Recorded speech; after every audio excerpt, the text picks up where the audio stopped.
WLKY News, right now at 11. The I-65 closure is about to begin. In just about an hour, 5 miles of the interstate will shut down for at least a month. It's going to add 25 to 45 minutes to my trip. We're probably just going to see how it goes, and then we'll see if we need to adjust. It's a big project that could cause big problems. We have to adapt to it to help our citizens the best ways that we know how. The impact longer routes could have on drivers as gas prices remain high. And when you could be dealing with rain on the roads. Now here's a live look at I-65 at St. Catherine Street. Well, traffic's moving fine right now, but you won't see any cars on this stretch of the highway soon. As we said, 5 miles of I-65 will close between Jefferson Street and the Waterston at midnight. Drivers will have to take the Waterston around the city to get downtown. Now, the northbound lanes of 65 will be closed until August 1st, but the southbound lanes between University Boulevard and the Waterston are expected to reopen by July 1st. Now, both will accommodate 2 lanes of traffic. This is part of the I-65 Central Corridor project. This summer, 3 bridges will be replaced. After that, work will be done on another 6, so expect more lane restrictions until the end of next year.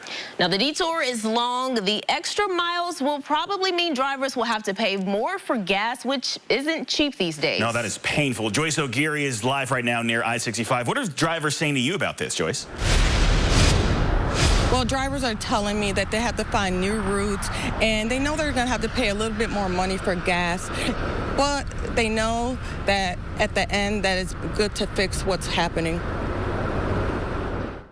It's going to be ridiculous just to drive all the way down to the other side to get back over here into Louisville.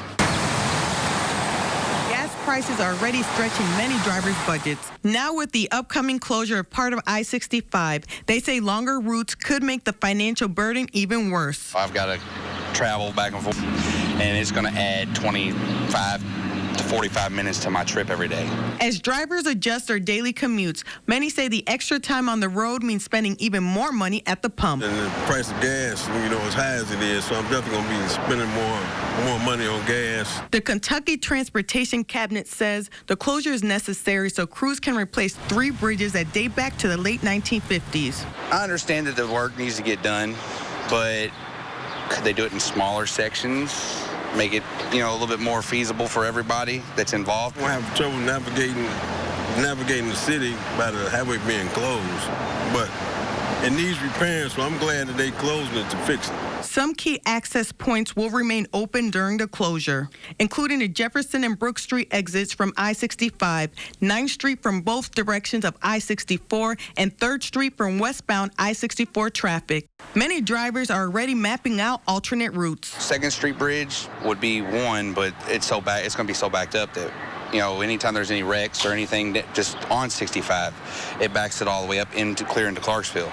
So with this being shut down, that's going to not be a feasible option. So I may either have to go to the East End Bridge or to the Sherman Mitten. I'm just going to obey the detour signs and do the best I can and get around. I'm glad I do know the city, so I can, I know some shortcuts. And there will be no planned lane closures on detour routes or nearby streets to keep the traffic moving. So give yourself extra time tomorrow. Live in Louisville, Joyce O'Geary, WLKY News. Joyce, thank you. People remaining optimistic, about this project, and the closure is expected to have a significant impact on a lot of people. It's going to be a lot harder to get to places like the airport and U of L. Yep. It's also going to be more difficult getting to downtown hospitals, Norman. They have been preparing their staff and their patients. Yeah, staff has been told to expect delays, give themselves extra time to get to work. Patients and emergency crews can still get to the hospitals, but there is no single designated route for them. We continually, regardless of this situation, are always looking at what we need to do for staff and to make sure we are meeting the needs of our patients and our families. So if there are individual situations that we end up needing to pivot, we'll work through those. But again, this is part of what we do in healthcare. We are a 24/7 operation. Emergency management in Louisville and Bullitt counties say they've told their first responders to use GPS apps to help navigate any traffic getting to hospitals. There are ways to navigate these things. This is a state project that is affecting us locally, and we have to adapt to it to help our citizens the best ways that we know how. We're going to rely on local partners to assist us, as well as day-to-day taking the side streets and figuring out new routes as the environment changes. Now here's how you can get to the hospitals in the Lumet district downtown. Now, if you're coming up 65 from the south, you'll want to take the detour, and that's the Watterson to I-64 east, and you'll get off at 9th Street. Getting there from 65 from Indiana is a lot easier. Take 65 south to US 31, which becomes 2nd Street downtown. From there, turn left on a Chestnut. Now, this closure comes as the busy summer travel season starts at Louisville's airport. Now, most ramps to the airport are going to stay open. Thankfully, from the Watterson, drivers can get to the airport by exit 11 as usual. From I-65 north, you can still use exit 131A. But I-65, of course, will be closed north of the airport, so southbound traffic will have to follow posted detours. Travelers say they are preparing for that now. It's going to take longer, so we're going to have to find a different route, and prayerfully we don't miss our planes or connections going to wherever we're going. The report says to expect lots of traffic in the area. Take that into consideration when you're planning a trip. Now, Metro Emergency Services will have a special lens alert system during this closure. Yeah, it's easy to sign up for this. Text I-65 to 67283. You'll get important alerts during that project. But thankfully, no risk of weather making this worse tomorrow morning. And Eric's here with what we can expect. Hey, Eric.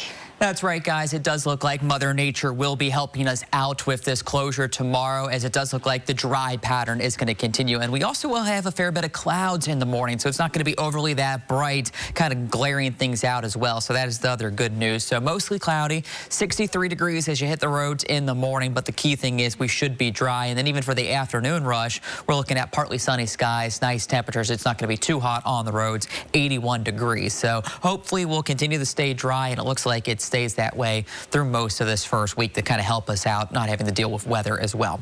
Here's a live look over downtown Louisville as we wrap up this weekend. It has been quiet, a few passing clouds from time to time. We're sitting at 75 degrees, so still a little warm out there as we close out the weekend, but those temperatures should dip through the 60s as we head into the overnight hours with partly cloudy to mostly cloudy skies. And then through the first half of the day, we're mainly dry, but we'll have our fair share of clouds, 77 degrees by noon, and then we'll make our way into about the low 80s for an afternoon high with some upper 70s across the river in southern Indiana. But there is the chance for maybe one or two of us to see a shower for our Monday. I'll let you know which communities have the best chance of maybe seeing a brief little shower coming up in my 7-day forecast. All right, thank you, Eric. We've got a guide to navigating the closure online with an interactive map, links to helpful apps and websites, and answers to your biggest questions. We'll update this as the project continues. And we're going to have a team coverage all day long tomorrow. It starts in the morning news at 4:30, and our news chopper will be up to show you what's happening on the roads live. Well, we go now to a night of violence here in Louisville. 4 shootings across the city last night, 2 of those deadly. Yeah, to recap, the first shooting happened near the Klondike neighborhood just before 9:30. An LMPD officer shot and killed a suspect they say was running through the streets naked.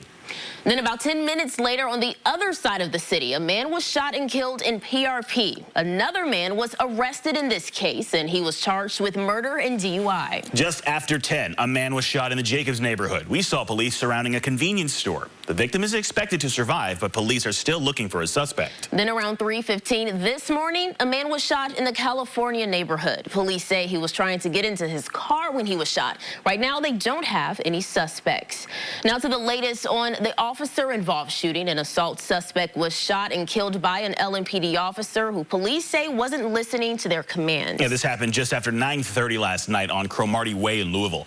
Officers found the man sitting in the street. LMPD says the encounter quickly escalated when officers told him to show his hands. The suspect stood up and began to walk towards the officer. The officer issued commands for the suspect for him to stop. However, he continued to walk towards the officer. The officer then fired his weapon, striking the suspect. When backup officers arrived, the officers began to render aid. Fire and EMS arrived to assist, and the suspect was pronounced deceased at the scene. Have not identified the man. As required by department policy, body camera footage from the incident is expected to be released within 10 days.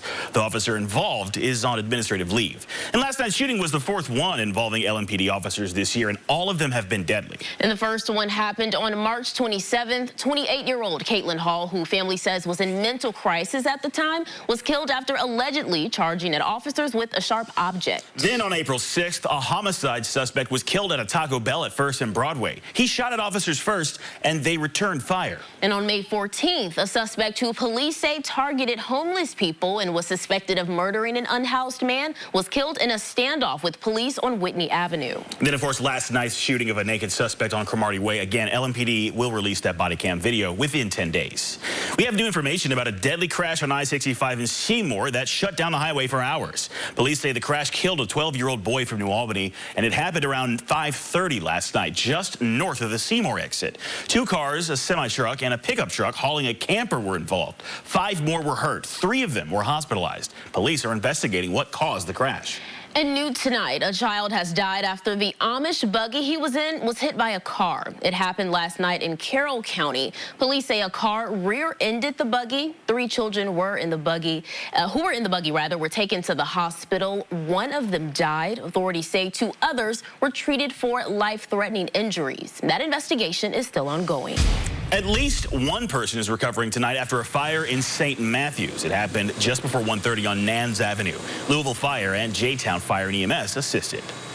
Coming up next, still no peace deal in the war with Iran. We'll tell you what President Trump is asking for. And Ebola anxiety spreads as the World Cup gets closer. How the U.S. is responding to the outbreak next.